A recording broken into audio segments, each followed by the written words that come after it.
Boa tarde a todos. Boa tarde.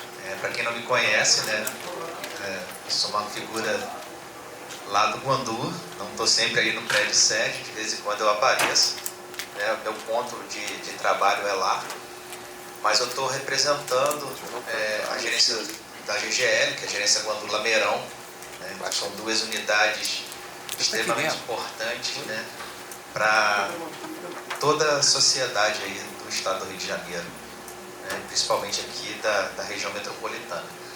Então, essa primeira apresentação, ela é na verdade do Daniel Okumura. Eu estou aqui representando ele, já que ele teve um pequeno imprevisto aí, problema de garganta, né, de saúde.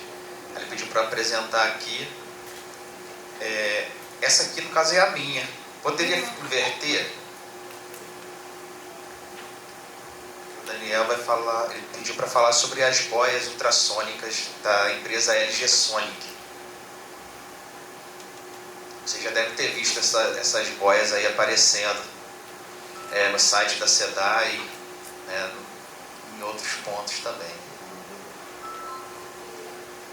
Então a proposta é essa daí, né, o sistema ultrassônico de controle de algas das lagoas do Guandu.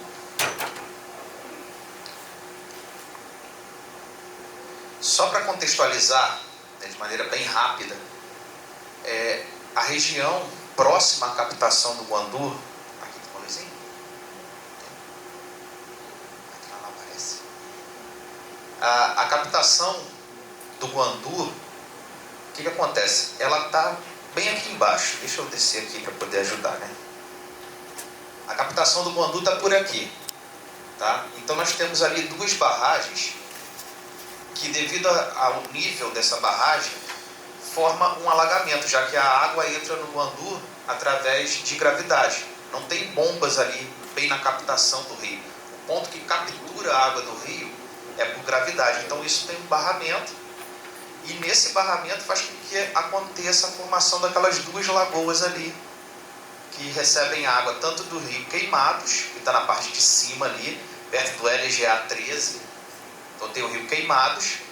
Esse é um contexto 2020-2021, né, onde a gente teve aí os grandes cenários envolvendo a famosa geosmina.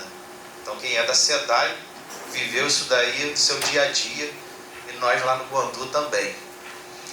Então o rio Queimados, ele, nesse ano de 2020-2021, ele desembocava ali na Lagoa Grande do Guandu, e o rio Ipiranga desemboca na Lagoa Pequena. Então são as duas fozes ali desses rios. E o que acontece com esses rios? Se a gente olhar ali a foto agora da Lagoa Grande e Lagoa Pequena, a gente já consegue se situar que a captação está um pouco mais embaixo. Olhando essas fotos aqui, e pela legenda, essa foto representa ficocianina. O que é ficocianina, né? Ficocianina é uma substância química onde, através de um sensor, pela emissão de luz, a gente consegue ver algas que são algas azuis, tá? São chamadas cianobactérias. Então, assim, a gente não está medindo a cianobactéria, mas uma referência, né, correspondente a elas. Então, olhando aquela foto, olha essa do meio aqui, ó. Essa foto foi tirada de helicóptero, né? Algumas pessoas que estavam presentes no helicóptero conseguiram ver aquele ponto que é o rio Queimados entrando na Lagoa Grande do Guandu. Então vocês conseguem ver ali uma verdadeira língua negra, né? E essa foto era uma foto de satélite da NOAA, tá? Então uma foto onde a agência, né, internacional consegue pegar e medir alguns parâmetros, como ficocianina ou clorofila. Dá para ver que aquele ponto vermelho é a concentração maior de ficocianina, na foto ali, na segunda foto. A primeira foto é do ano de 2020, a segunda foto é do ano de 2021 e aqui 2022. Por que 2020, lá onde foi a primeira crise da geosmina, não está aparecendo ali? Deveria estar tudo vermelho, já que foi o ano principal do problema de geosmina nessa região. É porque no dia 3 de fevereiro de 2020 tinha acontecido, né, a ação que é a abertura de comportas da barragem. Então, ou seja, aquela água tinha sido descartada. Então a foto pegou depois desse descarte. No ano de 2021, já dá para ver que ali está vermelho, mas um vermelho concentrado. No ano de 2022, já está um laranja espalhado.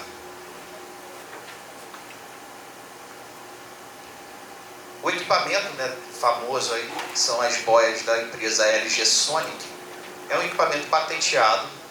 Tá? Essas boias é uma tecnologia da Holanda, não é nacional, onde ela funciona através de painéis solares. Ela tem também aquele ancoramento, que ela é fixada no fundo do lago, então vai ter uma ancoragem para poder não ser carregada com vento, com questões do tempo. Dá para ver também ali no equipamento que ela tem aquele jogo de sonares.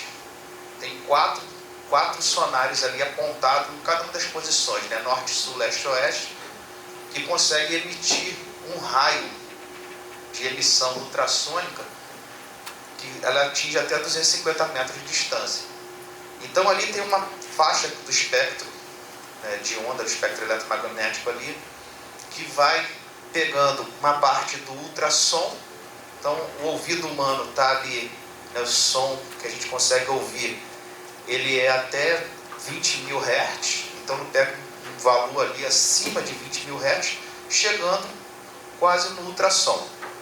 A função principal é fazer com que nessa parte superficial, né, aqui tem uma parte com tratamento e sem tratamento.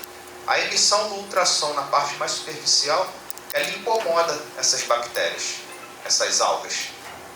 Tá? Então, as cianobactérias, elas precisam ir para a superfície fazer fotossíntese. Se ali ela encontra alguma coisa que está incomodando, né, ela pega e se movimenta. Então, ela vai mais para o fundo. Então, na verdade, é uma barreira ultrassônica ali, bem na parte superficial. A SEDAI, ela foi inovadora no sentido de fazer essa contratação, porque nenhuma empresa de saneamento tem essa tecnologia aplicada. O que também torna um desafio. Ela não é a primeira empresa brasileira a contratar esse tipo de tecnologia, mas é a primeira de saneamento. Então, assim, a Vale foi a primeira, aí nós conhecemos, né, o case lá relacionado à Vale, a SEDAI foi e buscou usar a tecnologia. Hoje a gente já teve empresas como a Coçamba, a Companhia de Saneamento do Pará, e também a Sabesp consultando a SEDAI, para poder saber dos benefícios aí desse sistema. Mas a gente pede parte. Então, como eu falei, o raio de 250 metros, então são 8 boias ali espalhadas, são boias chamadas boias lítio e pró.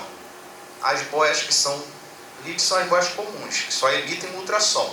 Já a boia pró, ela consegue medir pH, temperatura, oxigênio dissolvido, turbidez, clorofila e ficocianina.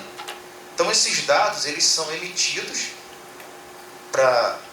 por um sistema que vai para a Holanda, e lá todos os dados são compilados e devolve para a gente através de um dashboard. Então essas boias, elas se comunicam também ali através de IoT, o sistema de informação passa entre elas, então é um conjunto, na verdade, ali, o sistema precisa conversar entre si. E temos ali as boias na Lagoa Grande e Lagoa Pequena. O contrato inicial da SEDAI era só 2 boias pró, uma na Lagoa Grande e uma na Lagoa Pequena. Esse ano a gente conseguiu converter uma boia simples numa boia pró. Então a Lagoa Pequena praticamente ela está toda controlada ali com boia pró. Alguns fatos também importantes aqui aconteceram agora em setembro, né, de 2022. O INEA restabelece o caminho ali do Rio Queimados, não entrando mais na Lagoa Grande. Então, o Rio Queimados ele entra agora só na Lagoa Pequena. Com isso, você muda toda a hidrodinâmica, né, da lagoa, e você muda também as características ali do sistema, né, físico-químicos e biológicos também. Mas a gente consegue ver que o foco principal agora passa a ser aquela Lagoa Pequena.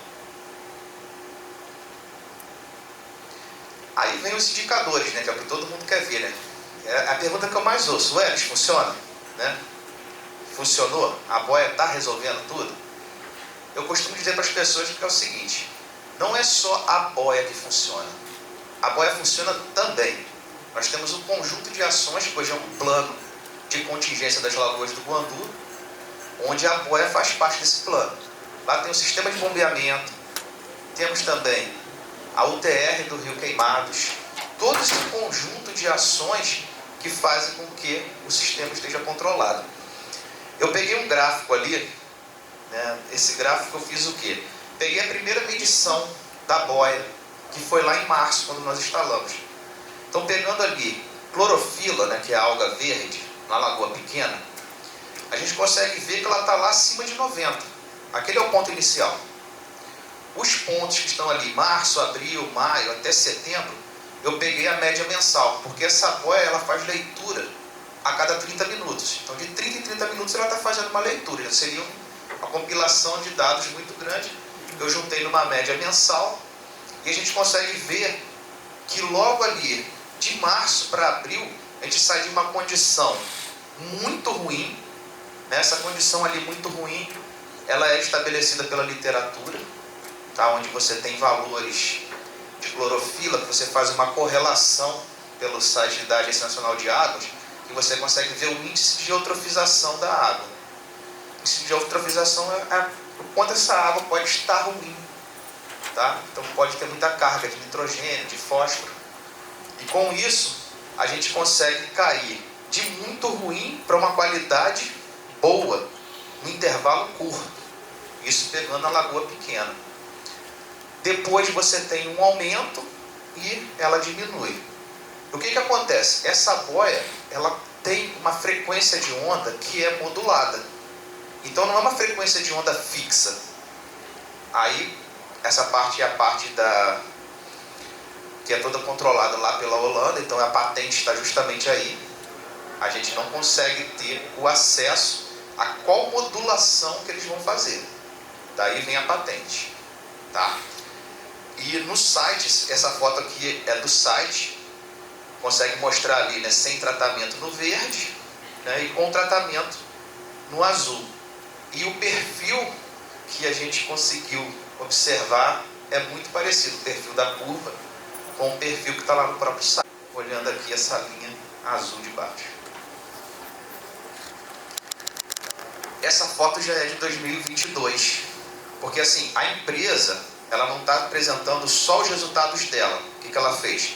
Ela contratou, né, essas fotos de satélite pela NOAA, e a gente consegue ver agora que no ano de 2022 já não está mais vermelho, já está naquele tom azulado. Então, quer dizer, os níveis estão baixos, comprovando também o que ela apresentou como resultado da própria boia, né? É uma contraprova. Então a gente consegue ver através dessa contraprova que está funcionando. Alguns pontos, como aqui, ó, onde o rio Ipiranga entra, olha aqui, dá para ver que está totalmente vermelho. Então o que está entrando por aqui continua em níveis muito ruins, mas o que está aqui dentro já está em níveis bem mais baixos, tá? Esse aí é o gráfico para a ficocianina. Então, assim, os indicadores de algas são algas azuis e algas verdes. Eu não botei todos os gráficos aqui, senão eu ia encher de gráfico, né? Ia ter pH, turbidez e tudo mais. E aqui um gráfico, né, mostrando também a imagem de ficocianina em janeiro de 22 e em março de 22. Quer dizer, em janeiro para março é um intervalo bem curto. Então a gente instalou a boia no início de março. Então ali para até o dia 24 de março foi 20 dias. Então em 20 dias você já consegue ver que aquele alaranjado escuro está passando para um alaranjado mais claro, e aqui na Lagoa Pequena já ficando num tom azulado. Então significa o quê? Redução de algas nas lagoas do Guandu. Com isso todo o controle de geosmina, né, também é facilitado, porque na verdade a geosmina é um subproduto dessas algas. Então, essa é a parte aí do Daniel. Obrigado.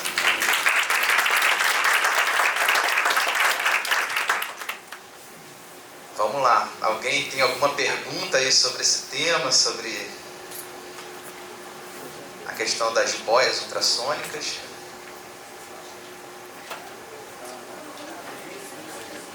Ficou claro ou não? Se não tem pergunta, todo mundo entendeu bem, né? Oi? Então, vou dar continuidade aqui, já falando também da ampliação do laboratório de análises químicas da ETA Guandu. Então, assim, o Guandu ele tá no momento, né, de transformação. Esse momento de transformação ele acontece por conta da transformação da própria SEDAI. Então, com isso, a gente está buscando propostas de inovação e recuperar aquilo que, de alguma maneira, estava precisando de melhorias.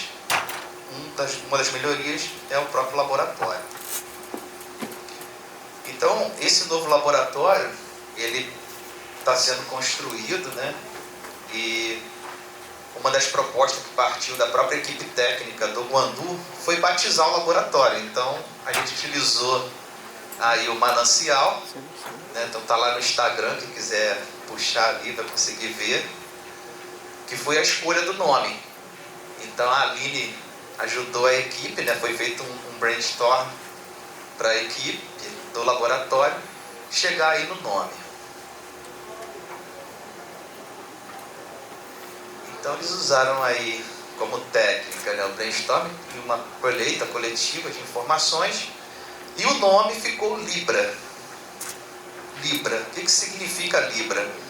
Laboratório de Investigação Biológica e Rastreamento Ambiental, onde eles associaram ali, né, esse nome a uma marca com assinatura. Então tem toda uma técnica, né, utilizada para poder chegar nesse nome que é Libra, Laboratório de Inovação da Água. Tá? Então foi feito todo um trabalho, né, ali, pessoal muito participativo, e sim, tem que ter, demora mais tempo, mas assim, o pessoal trabalhou de maneira bem integrada, né? E com isso conseguimos chegar no nome aí do laboratório. Além do nome, tem a parte também dos contratos. Então, o diretor Júlio está aqui, né, participa diretamente aí disso. Então, um contrato ali 018 entre a SEDAI e a Shimadzu, né? É uma empresa japonesa, onde a aquisição ali é um cromatógrafo líquido. Foi feito um pregão eletrônico, tá? E o valor desse equipamento é R$1.600.000. Então, o cromatógrafo líquido ele é um equipamento extremamente importante na parte de controle ambiental. O outro contrato foi o contrato 058, que é um cromatógrafo gasoso. Esse equipamento, R$1.492.000. Então nós estamos falando aí praticamente de mais de R$3 milhões. E isso por conta da licitação, porque o mercado está necessitando de venda de equipamentos, né? Então o mercado está ainda devagar. Esses equipamentos, há um tempo atrás, praticamente seria 3 milhões cada um. Então a gente conseguiu fazer a pesquisa de preço, fazer toda a parte da concorrência, e pegamos um ótimo fornecedor, já que é um equipamento de fabricação japonesa. Ou a gente ia pegar um japonês, um alemão, um americano. Praticamente são essas empresas aí que participam. E a gente conseguiu num preço, assim, custo-benefício muito bom. Praticamente saiu 2 equipamentos pelo preço de um. Aí o que é um cromatógrafo líquido, né? O que isso faz, né? O que o cromatógrafo gasoso faz? O cromatógrafo líquido ele é para determinação de substâncias orgânicas como pesticidas, fármacos, hormônios, cianotoxinas em amostras de água bruta e água tratada, na ordem de ppm, que é parte por milhão, e na ordem de ppb, que é parte por bilhão. Então, quando eu tenho ali 1 miligrama, né, eu tenho a milésima parte do grama. Quando eu tenho um micrograma, eu tenho a bilionésima parte do grama. Quer dizer, são quantidades muito pequenas. E isso precisa de equipamentos bem específicos para poder fazer a determinação e todo o controle ambiental, porque é o que você tem que saber o que está chegando na estação e o que está saindo. Tá?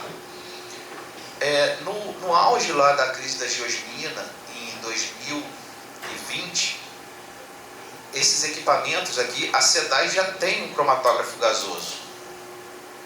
Só que o nosso não estava preparado para fazer análise de geosmina. A gente teve que mandar para fora, para fazer fora do Rio de Janeiro. Aí vem aqui, nem o FRJ, nem o ERJ, nenhum laboratório do Rio de Janeiro tinha capacidade de fazer geosmina.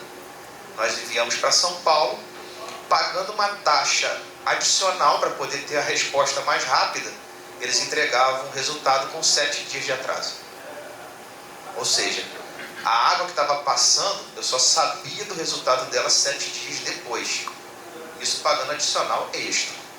Aí a SEDAI conseguiu, através do Laboratório de Controle de Qualidade aqui da Tijuca, na Otávio Kelly, na GCQ, melhorar o equipamento da GCQ e conseguir fazer a análise em um dia. Então, hoje, a gente consegue pegar uma amostra no Guandu de manhã, a GCQ fazer a análise e entregar o resultado à tarde. Mas, tendo um equipamento desse no Guandu, eu consigo pegar uma amostra de manhã no Guandu e de manhã mesmo eu já saber. Então, eu vou encurtar ainda mais. Né? Além de que, eu vou ter um equipamento dedicado para o Guandu. É diferente de eu estar usando também o da Tijuca, que está dedicado a toda a parte de controle de qualidade do estado do Rio de Janeiro. Tá? Então, toda a parte da SEDAI, desde o interior, é mandado para lá, para Tijuca. E o cromatógrafo gasoso, que é específico para fazer geosmina e MIB, ali que nós vamos utilizar, ele mede na ordem de ppt, é parte por trilhão. Então veja o quanto é complexo isso, né? Você pegar uma substância e medir nanograma, né? Assim, são substâncias traço. E a língua da gente consegue identificar, né? Você vê como é que o corpo humano é um detector maravilhoso, né? O paladar consegue ver gosto e odor na ordem de 4, 10 nanogramas. Quem naquele período bebeu água da SEDAI sentiu aquele cheiro de terra. Por quê? O nosso órgão sensorial consegue ver isso. Substâncias como MIB e geosmina, né, vale ressaltar aqui, são substâncias que não causam mal à saúde. Né? Quem está dizendo isso não é o ELIS, é a Organização Mundial de Saúde. Né? Tem um case específico para geosmina. Ela não causa mal à saúde, mas em compensação, ela causa uma certa repúdia. Ninguém quer beber água com gosto, né? Ninguém quer beber água com cheiro. Né? Todo mundo quer beber água o quê? Sem cor, sem gosto e sem cheiro, né? Isso que você aprende desde pequeno. Tá? Padrão de geosmina também é outra coisa, né? Padrão de geosmina não tem cor, tá, gente? Se você pega no laboratório, vai fazer uma análise de geosmina é incolor. Então, assim, quem viu na televisão uma garrafa lá, cor turva, por causa aquela turvação, aquela turbidez, não tem a ver com geosmina, tá? Foi muito mal divulgado isso na mídia. Todo mundo pensa assim, aquela água está colorida, está geosmina, né? Já que tem gosto de terra, por que não ter cor de terra, né? E isso não é um fato real, assim. Então, o laboratório está para a Praia Guandu. Tivemos que fazer algumas adequações na estrutura. Então, essas adequações aí custaram um pouco mais de 300 mil, né? Usando rede do Guandu, usando recursos da DSG, né? Mas utilizando recursos próprios da SEDAI.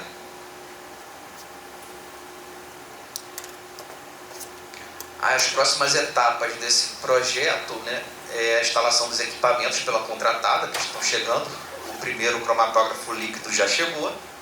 A segunda etapa aí é fazer o treinamento da equipe técnica, porque não é qualquer um que lida com um equipamento desse, né?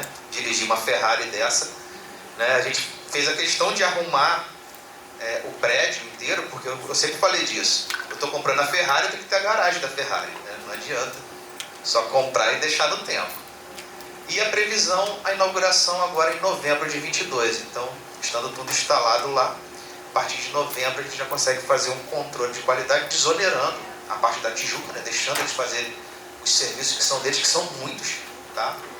Eles têm muitas atividades, então quando a gente pega e transfere para outra gerência, você está olhando ainda mais além da rotina. Porque pensa só, análise de gosto e odor, por exemplo, a legislação pede para fazer uma vez por trimestre. O Ministério Público pediu para a gente fazer todo dia. Tá? Então, no início a gente pagava para um laboratório fazer para fora. Hoje a equipe do Guandu foi treinada, a gente faz uma de manhã e uma de tarde, para ver se a água tem gosto, se tem cheiro todo dia. A análise de cianobactérias, e você tem que ir lá na lagoa, coletar cianobactérias, a legislação pede para fazer uma vez por mês na captação. A gente passou a fazer no período do verão, agora a gente até reduziu para 3 vezes por semana, mas estavam fazendo todo dia. Aí é colocar um barco todo dia na lagoa, colocar um técnico, comprar gasolina. Então tem toda uma logística em volta, né? E uma curiosidade que eu deixo para vocês aí, né? Alguém aqui tem noção de quanto é o padrão de geosmina para a gente fazer análise aqui no Brasil? Ou qual é a periodicidade que tem que se fazer? Alguém tem noção disso? Acho que ninguém vai ter. Sabe por quê? Porque geosmina não é parâmetro para nenhuma companhia de saneamento. Não faz parte do rol de análise. Ou seja, nós implementamos algo extra. Tá? Então, assim, ninguém vai conseguir dizer qual é o padrão máximo ou o padrão mínimo, porque a legislação brasileira não tem. Tá? Na China tem, em Singapura tem, mas no Brasil não tem. Então, assim, é 10 nanogramas, é 5 nanogramas, é 20? Não tem. O que tem na legislação é gosto e odor. Aí você tem um parâmetro que vai fazer de gosto e odor, que tem no limite 6, e lá você define se pelo gosto está adequado ou não.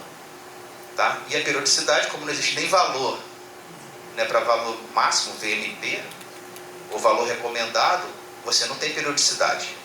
Mas a gente acabou fazendo isso o quê? Também praticamente todo dia. Você imagina ter um equipamento desse daí, né, um investimento, né, um CAPEX alto desse, para você comprar um equipamento de 1,5 milhão e você tem um custo de operação dele. Então tudo isso a SEDAI absorveu por conta de evitar problemas. E é isso.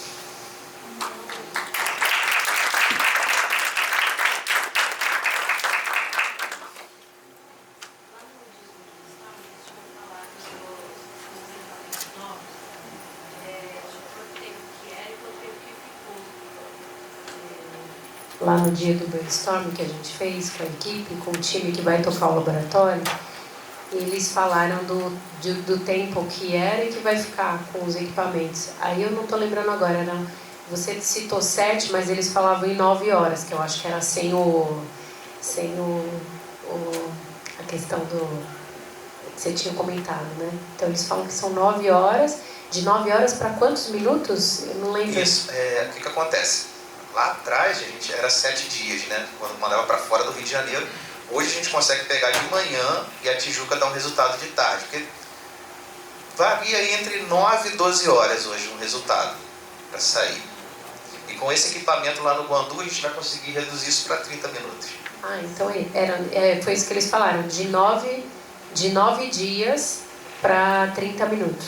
Sim, então, no geral, é isso que a gente vai conseguir fazer com um equipamento desse daí. E um grande investimento, né, uma grande inovação, porque, assim, no Rio de Janeiro a gente não tem laboratórios tão específicos assim para fazer análise de água. Então, e cada vez mais, né, a tendência você ter que investigar a sua água. Quanto mais você conseguir observar o que tem nela, ela chegando, mais fácil vai ser você tratar e orientar o tratamento, né? Porque o tratamento de água é em função da água que você está recebendo. Então tem que deixar essa água potável para todo mundo, dentro do padrão que o Ministério da Saúde exige. Fala, Alice. Tudo bom? Tem um microfone aqui, boa tarde.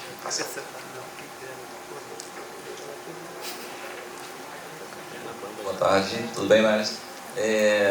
Com esse investimento todo, a SEDAI considera aí prestar serviço para municípios do estado do Rio, o sul do estado de Minas, para o Vale do Paraíba, quer dizer, porque agora a gente passa a ser um centro de referência com esse investimento, e a gente está considerando isso de repente também prestar serviço para, não efetivamente pelo resultado financeiro, mas para poder ter um menor tempo de resposta para ajudar outros municípios, outras regiões que possam estar enfrentando o mesmo problema. Sim, ótima pergunta, Alisson. O que acontece? Quando nós fizemos o evento lá no Manancial, a ideia do evento não era só promover o nome, né? Então a gente promoveu o nome do laboratório, mas também qual era o propósito do laboratório, a missão, a visão e os valores que ele vai deixar. Então, dentro da missão, da visão, a visão da equipe é que a gente tem um laboratório de referência para fazer análise do estado do Rio de Janeiro. Então, assim, é proposta nossa, sim, analisar águas aí bruta e tratada, né, de todo o estado do Rio de Janeiro, ou até fora. Tivemos problemas aí também relacionados a gosto de água. Quem conhece aqui a região, ali da região dos lagos, né, eles também têm esses problemas lá. Então, como é que vai ajudar a tratar? Samanta estava com problema há pouco tempo atrás. Então, a gente podendo fazer essa análise, vamos ajudar tanto municípios que ainda pertencem à SEDAI, quanto municípios que também não pertencem à SEDAI, mas a gente vai proporcionar para a população um atendimento muito adequado e num intervalo curto de tempo, né? E assim, trazendo para o Rio de Janeiro, porque quando a gente teve problemas aqui, a gente viu que tinha que levar ou para São Paulo ou para Brasília. E com isso daqui a gente consegue avançar muito na parte de laboratórios de saneamento. Então, vira uma meta aí sim da SEDAI e da gerência do Bandu, né? Fazer essa proposta de análise de controle ambiental, porque está ali, né? Controle e rastreamento ambiental. É isso. Mais alguém? Só.